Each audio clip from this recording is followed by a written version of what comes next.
The Jaintia National Council JNC launched the Save Jaintia mission to enhance its service to the people of Jaintia, particularly in the 7 Huts Jatbinrio Hinyotrep Hinyowasa region.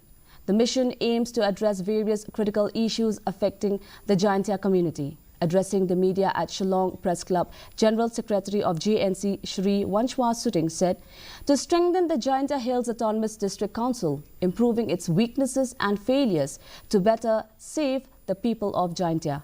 Furthermore, the JNC aims to preserve the Jaintia language, Panar, by inserting it into the Meghalaya State Anthem and the Meghalaya State Language Act.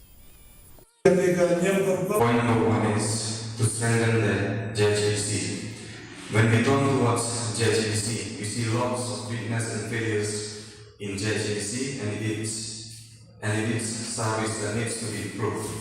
As an organization that has the responsibility for the future of the kids, the youths and the people of 7 Huts, more importantly for the region Jaintia. Point number 2 is to include the Jaintia language now in the Meghalaya State Anthem and in Meghalaya State Language Act. The Jaintia language now is a language that is spread out all over the state. As